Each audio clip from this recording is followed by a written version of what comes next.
Alô, torcida chavante, finalmente estamos voltando com o 21º episódio do ChavaCast, o ChavaCast com a voz da maior e mais fiel, a voz do Brasil, e a gente esperou o Brasil aí anunciar oficialmente 2 jogadores para voltar aí com o nosso grande podcast, um dos únicos clubes de futebol do Brasil e talvez o único do futebol do interior, hein? Temos que averiguar isso aí, mas até agora eu não vi.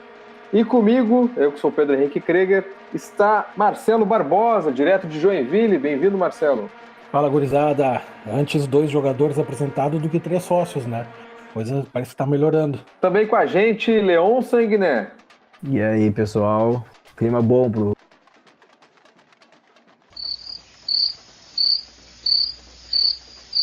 Alô? O que aconteceu? Eu achei que era só aqui que tava mudo. Não, O Leão capotou, eu acho. O Leão falou clima bom e mais nada.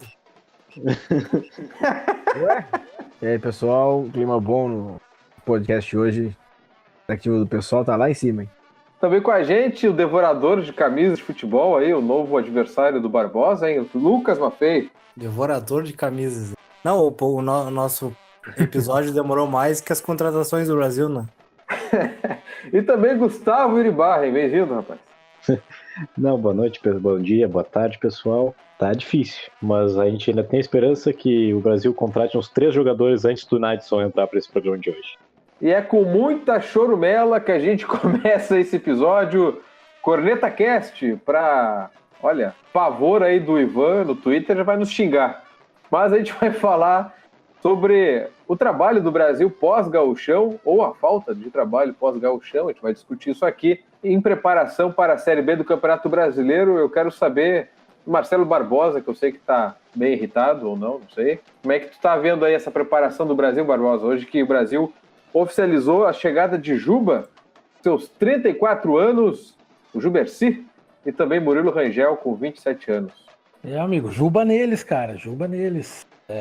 Cara, eu tava irritado lá no final do gauchão, cara. Agora eu já nem sei mais o que é a palavra correta. Cara, bom, falando do Juba primeiro, no dia 18 de março, o nosso presidente deu aquela entrevista maravilhosa, falando aquele monte de baboseira, e naquela entrevista ele elogiou o Juba. Falou bem, não, o Juba, bom atacante, não sei o que é. Ou seja, o dia 18 de março aconteceu isso, o Rogério se apresentou só dia 27. Ou a contratação do Juba é algo que o Ricardinho queria e pediu pro Quila, ou o Rogério já tá acertado há muito tempo e lá em 18 de março já estava certo que o Juba viria.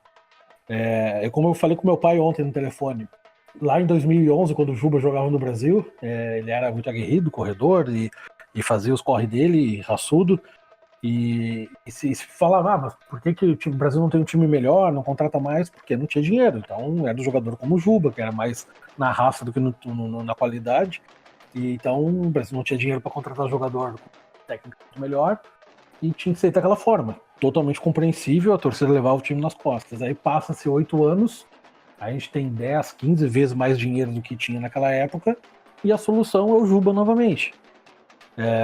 Nada contra o Juba, cara. Pode ser que ele arrebente, joga pra caralho agora, mas é a filosofia de trabalho do Brasil, esse planejamento, se é que se pode chamar de planejamento, é o que me deixa irritado, cara. O Brasil, depois de 4 anos de Série B, não pode estar querendo jogar uma Série B com o Juba como jogador de lado de campo e sem 2 centroavantes agora que os 2 saíram do. Então o que me irrita não é o jogador em si. Torço muito porque o Juba vai muito bem, ele é um cara bacana, sempre foi muito correto com o Brasil, mas a falta de planejamento para tudo isso é que é complicado. O nosso último jogo, cara, foi de 20 de março, a gente tá aí há 25 dias sem jogar. E hoje, que depois de 25 dias apresentaram 2 caras, amanhã vão apresentar o Ednei e o Marcinho. E aí, cara, cadê o resto? Cadê o resto do time, dos reforços? A gente vai com esse time mesmo? Não vai? Tá tudo muito complicado, muito enrolado. Essa filosofia do Rogério de esconder muita informação também. Não apresenta os caras, vamos jogar jogo treino, mas não apresenta, não dá escalação quem sai jogando. Essas coisas vão irritando do jeito, cara, que é complicado. Mas eu tava vendo um tweet meu tempos atrás aí, no dia do último jogo, falei, agora vamos ter tempo a eliminação foi boa porque a gente vai ter tempo pra treinar e se planejar. Coitado de mim, cara, sou muito burro mesmo. Mas vamos lá, vamos ver o que vai dar, cara. O negócio é tentar não se irritar com o Brasil daqui pra frente.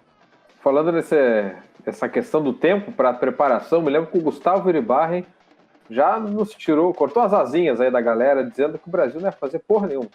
E aí, Gustavo, confirmou a tua visão? Eu dizia quando o Brasil estava jogando em Veranópolis que não adiantava ser eliminado para ter mais tempo para se preparar. O Brasil não ia se preparar. O Brasil levou quanto tempo para anunciar o Rogério? Quanto tempo o Rogério está aí para hoje o Brasil anunciar reforço? Não adiantava nada. Era melhor ter jogado mais 2 jogos ali, ganhado mais 100 mil, mais uma renda contra o Grêmio. Acho que o Brasil não ia tomar os 6 que o Juventude tomou. Acho que o Brasil ia tomar só 5.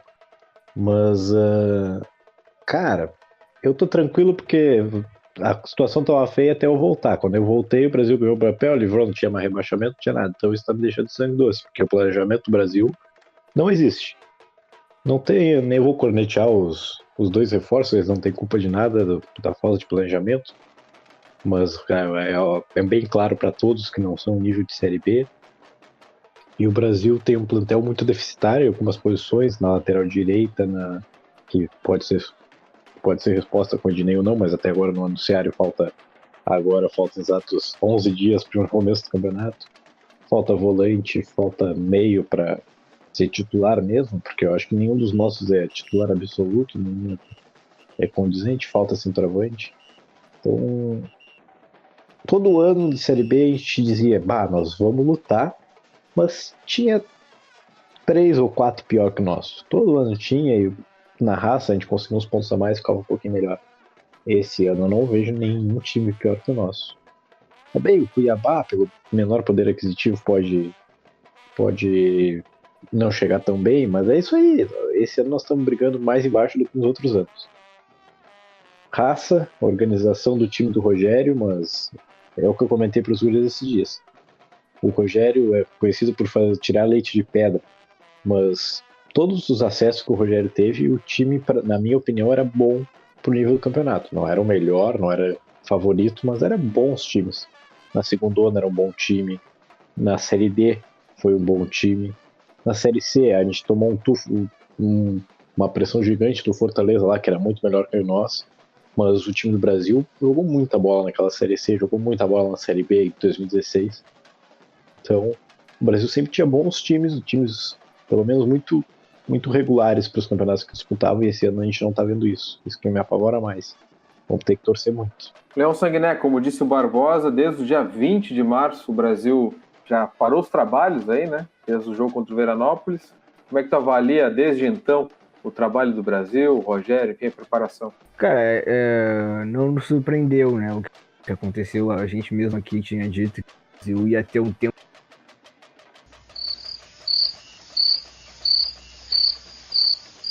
Pô, o Leão caiu, cara. O Leão caiu antes do Brasil.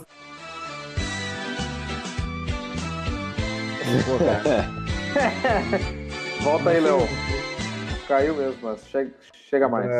Mas, enfim, cara, na verdade não me surpreendeu, né? Não nos surpreendeu. O ChavaCast já havia antecipado que o Brasil não faria uma boa preparação para a Série B mesmo com o tempo. Na verdade, talvez o tempo até tenha nos prejudicado, que acho que é provável que o Brasil tenha pensado que tinha tempo de preparação e não fez com a pressa necessária o trabalho que era preciso para a Série B. Tanto as contratações começaram a chegar agora, sendo tempo.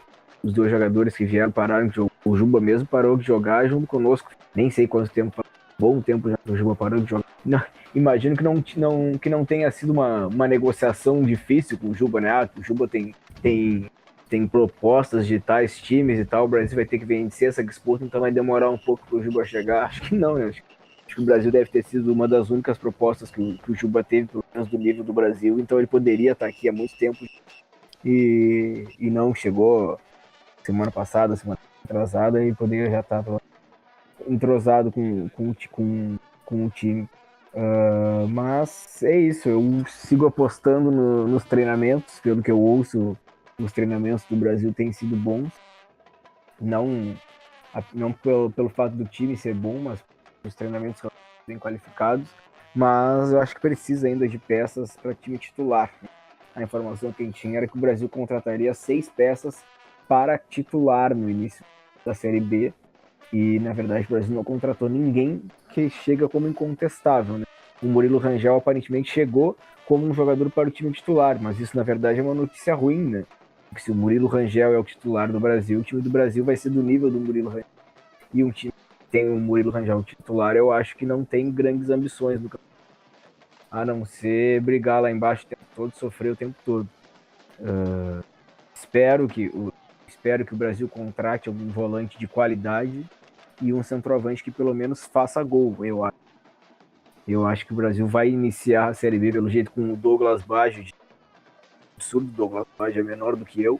Ele não pode ser centroavante, eu acho ele um bom jogador, inclusive bem aplicado, mas ele não pode ser centroavante, mas eu acho que o Brasil vai acabar começando com ele de centroavante. A boa notícia, né, tem sido o Michael Assis, no meio do Gaúcho, jogou bem as partidas as poucas que ele jogou no Gaúcho, e no jogo treino já fez gol, então jogador, e é um jogador que o ano passado entrou bem no Brasil, acabou. Mas eu acho que é uma boa notícia, um bom jogador aí para a Série B, mas eu espero aí que pelo menos até o fim da semana,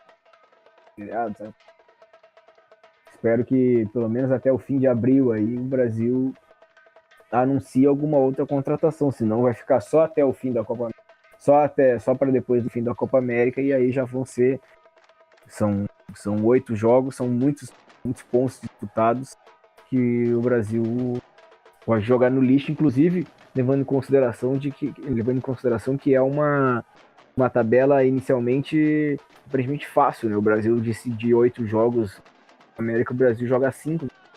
Então o Brasil tinha que aproveitar esses 8 primeiros jogos para fazer a maior quantidade de pontos possível, fazer um intensivo nesse início do campeonato, para chegar bem depois, poder perder alguns pontinhos que depois o Brasil vai acabar perdendo. Mas com o time que está sendo montado para esse início de campeonato, não acho possível que o Brasil essa boa quantidade. Estaremos na arquibancada, estaremos apoiando, porque já estamos quase que acostumados. Tchê, depois dessa fala do Leão, acabei de cancelar minha mensalidade. Brincadeira. Eu fui no nível da corneta do pessoal. É lamentável. Não, mas tudo bem. Corneta Cast, isso aqui é o som de vuvuzelas, a gente tá hoje. Lucas Maffei. Quando o Barbosa começou a falar, eu acessei o site aqui da Central de Sócio. Aí o Gustavo começou a falar e eu cancelei a mensalidade. Agora com o Leão eu quebrei a carteirinha.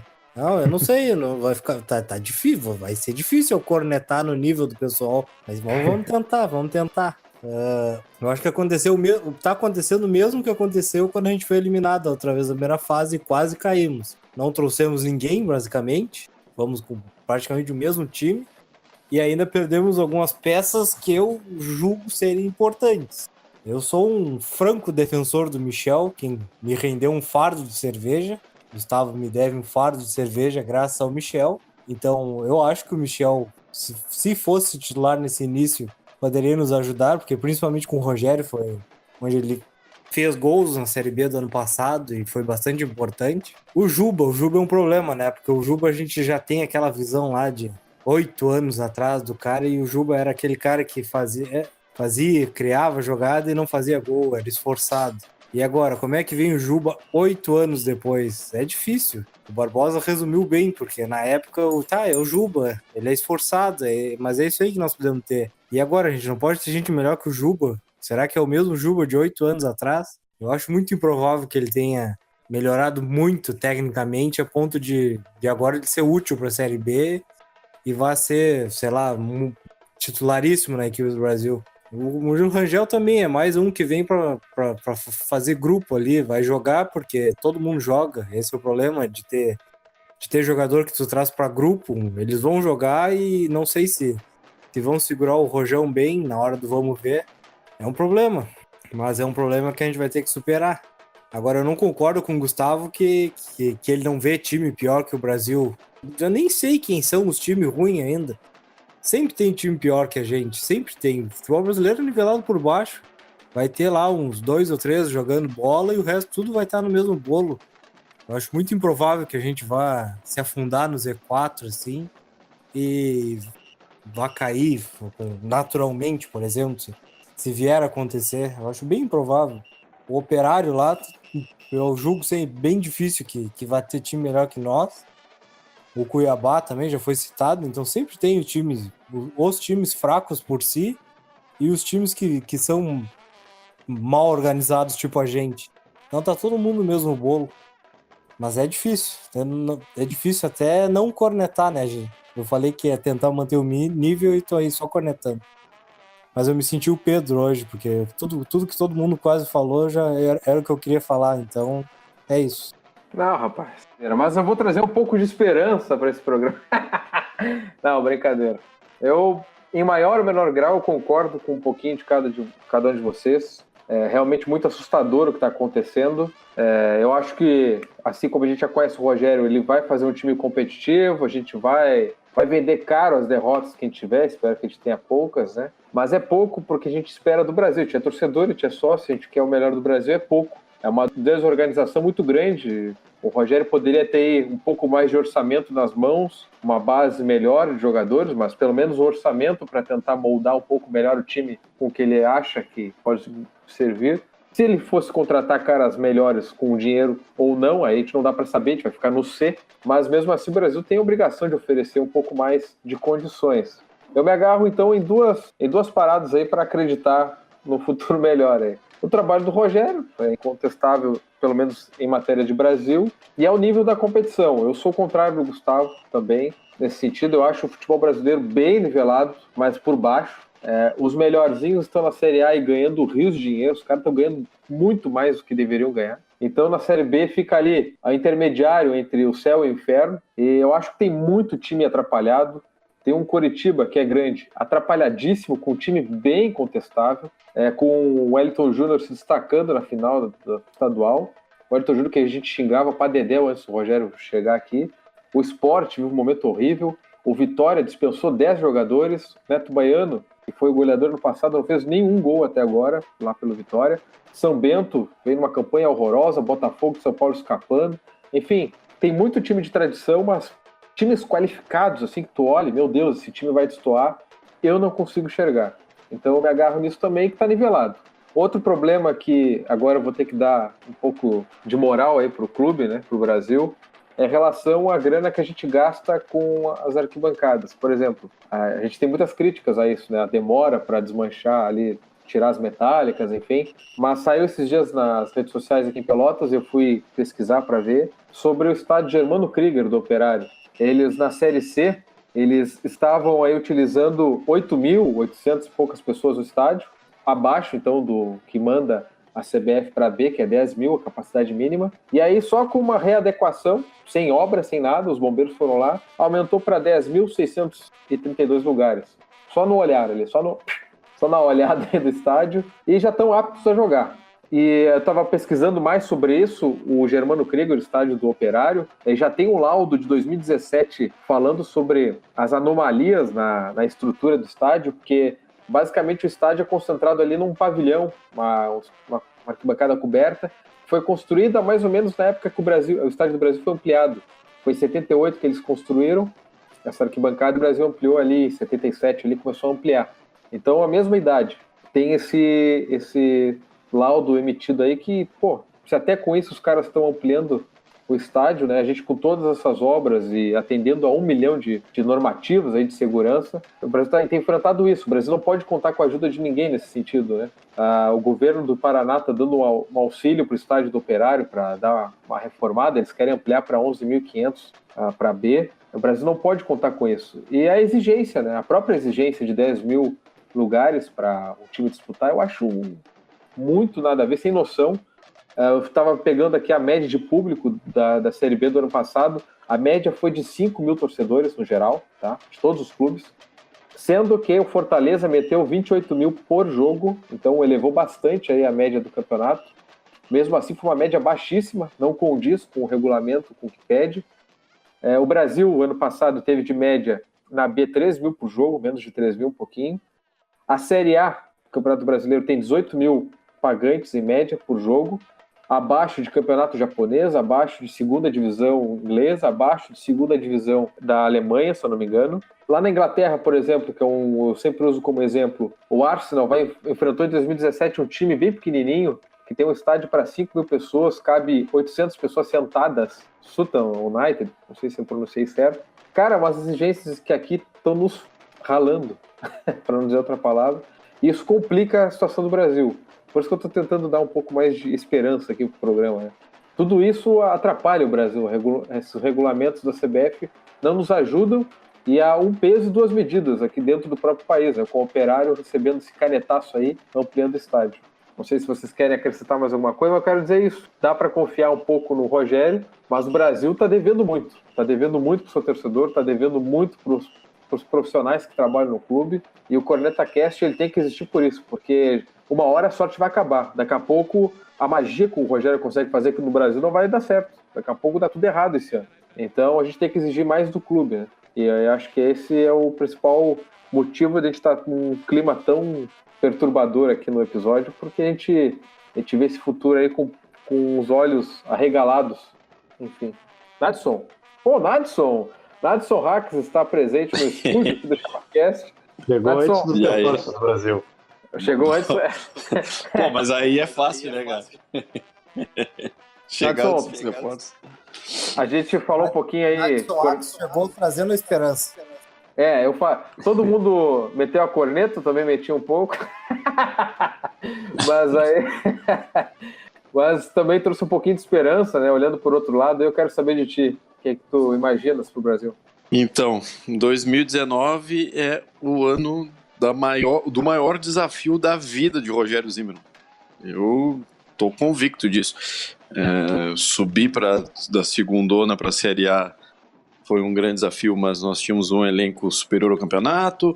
Depois, no próprio gauchão, a nossa tradição de manter o time, base, contratar alguns jogadores, sempre nos auxiliou muito. A Série D, a gente tinha um grupo que se conhecia muito e o campeonato era com um nível bem baixo.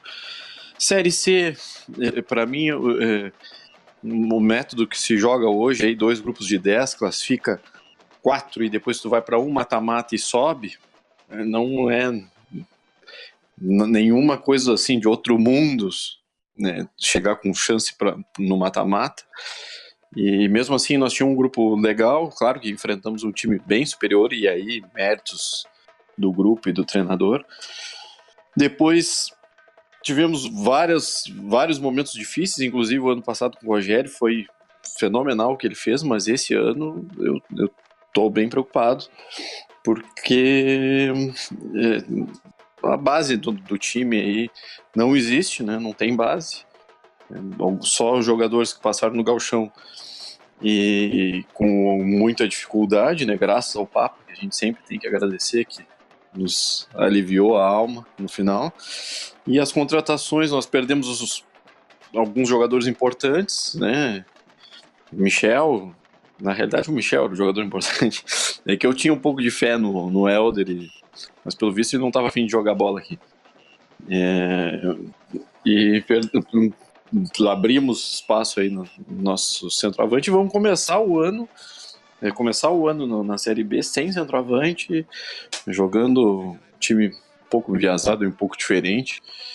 E tô bem preocupado, mas É aquela velha máxima, né? Vamos ver o Rogério Zimmermann, o novo Rogério Zimmermann, tá bem diferente do que foi na primeira passagem, na segunda passagem dele. A terceira passagem já foi bem diferente. E o que a gente vê aí dos jornalistas é que estão até novos métodos de treinamento e tudo mais. Então, quem sabe? Vamos ver. Mas o sofrimento tá grande, né? Pô, eu lembro com riqueza de detalhes a passagem do Juba aqui em 2011 e ele não deixou saudade nenhuma. Então, a gente vai se preocupando. Pessoal, Corneta? Não, a corneta tá liberada. Pedro, eu tenho um comentário sobre a tua fala que eu acho que é pertinente fazer, que tem um porém nessa questão que, apesar de eu não achar justo nem muito lógico nessa questão do espaço mínimo de 10 mil nos estádios da Série B, mas se não fosse essa exigência, o Brasil nunca ia estar reformando a Baixada. Se não fosse isso, o Brasil ia usar a metálica pro resto da vida. Então, tem seu lado bom. Eu acho que o que a gente tem que reclamar é da desorganização do Brasil. Norma de segurança é para segurança. Se as arquibancadas não estão prontas, é pela dificuldade de se jogar, pela dificuldade financeira e pela dificuldade de organização. A dificuldade de organização piora a situação financeira, torna mais difícil. Então, a gente pode dizer que os bombeiros são exigentes, que nos outros estados não é tão ruim, mas no fim tudo se torna um ponto que a desorganização atrapalha tudo. Capaz, achou uma corneta do nada, essa ninguém esperava. Cara, não, eu discordo veementemente. Eu recém disse que os bombeiros aumentaram 1.800 lugares sem o time do Operário ter feito absolutamente nada. Os caras foram lá, olharam, tem mais de 10 mil aqui, tá aprovado. Cara, tem laudo dizendo que o estádio dos caras tá caindo, velho. Como é que isso é normal? Mas é isso que tá errado, não é o bombeiro aqui exigir a segurança, entendeu? Eu acho que a gente tem que pensar um pouquinho mais no fator de segurança mesmo. Eu acho que é um negócio, a gente não pode negar o quanto a Baixada tá ficando, a parte nova tá ficando excelente na parte de segurança. Cara, eu acho que isso é muito importante. Eu concordo, mas pensa, se eles fazem o mesmo aqui e elevam o Estádio do Brasil para 10 mil, que cabe bastante gente nas arquibancadas novas, a torcida do Brasil vai ficar em arquibancadas de concreto, novas, seguras, e não vai precisar mais usar as metálicas, que são muito menos seguras, por mais que sejam boas. De jeito nenhum, assim. As metálicas são muito seguras. Então, muito são seguras, são menos seguras que as de concreto, isso que eu estou dizendo. Se os bombeiros seguirem a mesma norma que foi seguida no Paraná, a gente vai usar só as de concreto novinhas, cara. Então não faz muito sentido tu apelar para a segurança usando as metálicas, né? Mas é seguro também, segue uma outra norma de segurança. Mas o que eu quero dizer é que, no fundo, o Brasil é a própria desorganização. Se fosse organizado, a gente não estava discutindo isso hoje. Se fosse organizado, os estádios já estavam quase prontos. Então, por toda a dificuldade que tem, a gente sabe que podia ter sido feito de outra forma. Há quanto tempo acabou o gauchão? Por que não começaram a pensar ainda em como vão fazer? Então, a dificuldade do Brasil se cria. Nada ajuda, tudo atrapalha, sempre tudo contra todos, mas a gente sabe que o Brasil é o maior inimigo dele mesmo, geralmente. Então, a gente tem que entender que também, se não fosse essa exigência de 10 mil, a gente talvez nunca construísse o estádio, conhecendo o clube como a gente conhece. Eu conheço, a gente ampliou em 77 para 20 mil lugares. Eu discordo, mas enfim. Eram outros tempos, outras vidas. Mais algum comentário, gente? Por favor, participe. Não, só para complementar que em 77 o estádio só foi ampliado porque a gente passou no seletivo e tinha que aumentar o estádio, porque senão não tinha aumentado. Sim, mas a torcida do Brasil estava lá, rapaz. Torcida do Brasil estava lá. Mas é aí que o Nadson prova o argumento. O Brasil é movido assim, não adianta. É sempre no sacrifício, no vamos se arrebentemos, como diz o meu pai. Não adianta, isso aí é da nossa história. Só que precisa mudar, precisa evoluir, nós estamos no século XXI, um clube centenário, tá tendo uma continuidade de exposição em nível nacional que nunca teve, e a gente precisa ter o orgulho do nosso passado, mas forjar um futuro diferente. Aí não dá pra gente manter o nosso futuro da forma como a gente fez na nossa história. Tá na hora de mudar, não adianta. E isso passa por mudança de mentalidade tanto no conselho quanto na diretoria do clube aí, e pensar o Brasil com novos ares, com um novo futuro. Não dá pra gente aceitar ser da forma como sempre foi. Essa parte a gente precisa mudar. Eu concordo. Pô, só críticas, hein? Ninguém vai falar, rapaz. Pô, mas é Juba, não dá, é só crítica. Ô, Leon. Leon tá quieto hoje. Agora, quando chegar o Gava, o Diego Miranda e o Messi, eu elogio. Cara, eu queria um investimento de acabei Chapecó. de ver, acabei de ver uma. Pô, gente boa, o cara amigo do meu pai e tal, não vai citar o nome do cara aqui. Botou ali no grupo, meu. 2019, o cara que é o Nicolás no Brasil, cara. A gente tem... Aquele livro com 800 jogadores é o mesmo. Desde 2004. Cara, exatamente, cara. Isso me deu muita tristeza, porque É que hoje o Barbosa. Não deixa alguém, chegar no cara, o Brasil. Brasil tem vive disso, cara. São sempre os mesmos, é sempre as mesmas coisas. Isso a gente conversou já da outra vez do retorno do Rogério, que é o maior ou segundo maior ídolo da história do Brasil. Tudo bem, tem todos os méritos do cara e tal. Mas a gente sempre volta para as mesmas coisas. O Brasil não avança, não avança, não avança, não avança. A gente trouxe o Juba, que jogou aqui em 2011. A gente abriu a edição do Diário. Essa 2011 era o Juba perdendo um gol contra o Cerâmica. E o Brasil vai lá e contrata o Juba para jogar a Série B. Cara, ele pode estar ganhando 2 pila, que seja. Eu acho que não tá ganhando mais do que isso. Mas tu ter o Juba no elenco, ele vai jogar um jogo, cara. Ele vai jogar. Não tem porquê, não tem porquê, cara. E aí, o Brasil tá sempre buscando sempre os mesmos. E pô, acho que o Kila tá fazendo um trabalho interessante no Brasil, sabe? Mas aí as contratações do Brasil é sempre ex-jogador do Brasil, jogador rebaixado ou jogador do Joinville. São sempre essas 3 opções, cara. Não existe uma terceira opção, não existe uma quarta opção, ou não existe buscar outros jogadores de outros lugares. São sempre essas 3, é sempre ex-jogador do Brasil que a gente já conhece, então não teve exatamente o trabalho de ir atrás do jogador. Jogador rebaixado, que eu acho inexplicável isso, porque se for pegar os jogadores que o Brasil contratou pro Gauchão desse ano, ou é jogador que caiu, caso aí do Baggio, o caso do Daniel Cruz, entre outros jogadores, ou é jogador que não jogou, jogador que até estava em algum elenco que foi bem, que é o caso do Boquita, mas que não jogou, então... Olha, desculpa aí, mas tá difícil. Vocês pediram pra eu falar, eu tava quieto, hein? Tudo bem, rapaz. Mas algum adendo aí, rapaz? Tô quase chorando aqui já. Pô, vocês pediram, eu tava quieto lendo aqui os comentários e tal. O Nicolás, o pessoal... diga aí. Não, Nicolás, o pessoal pediu porque alguém publicou no Tsunami hoje uma postagem do blog lá com os gols contra o Ipiranga naquela semifinal. Aí a gurizada, o desespero tá tão grande que a gurizada já levou pro coração já. Cara, ele tá com 34 anos, hein? A gente tem até que deletar da edição, porque daqui a pouco vão trazer. A idade tá perfeita. É lamentável. Eu achei massa que o Pedro deu uma risada, assim, achando, o pessoal agora vai rir junto comigo. E ninguém falou nada. O pessoal segue na depressão. Tô tentando fazer uma graça aí, mas tá difícil. Diga aí. E o Grampola aí? Deu certo. Que Grampola, o quê, cara? Não veio nada. Ia sair pelo que a gente viu, tomara que não venha, porque vier o Brasil vai ter que pagar uma dívida que não é dele. É a cara do Brasil fazer isso, mas o Brasil não vai fazer, mas olha, espero que o Brasil não faça isso. É isso, pessoal. Vamos encerrar antes que... Porra, tu quer mais? Não. Antes que alguém corte os pulsos.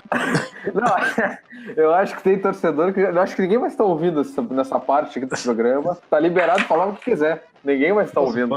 Se o Biel tivesse aqui, já tinha mandado todo mundo a merda já. Preparem-se que a gente vai receber muitas críticas por isso. Ivan Schuster aí, ó. Grande abraço, Ivan.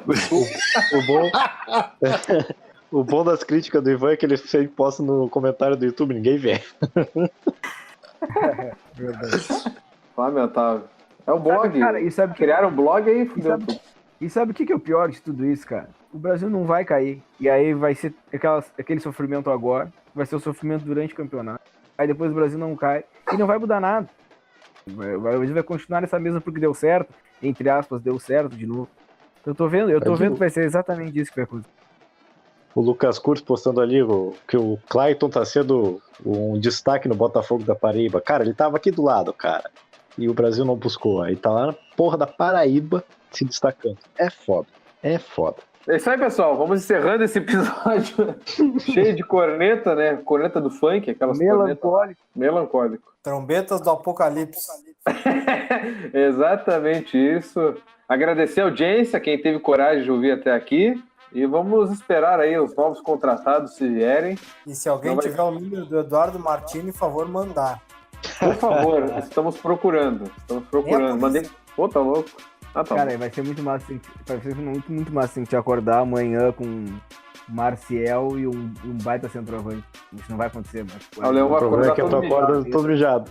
Não, se acontecer O isso Leão aí, tem que deixou tirar do ar o esse episódio. O Leão deixou o otimismo pro adeus do episódio. Isso nem é otimismo, é ilusão total. Aquilo Uma mensagem pro querido ouvinte, mano. Uma mensagem de otimismo. Agradecer para nossa diretoria por estar nos proporcionando toda essa experiência fantástica nesse ano. Tá sendo gratificante. Falou, gurizada. Até a próxima. Falou. Valeu.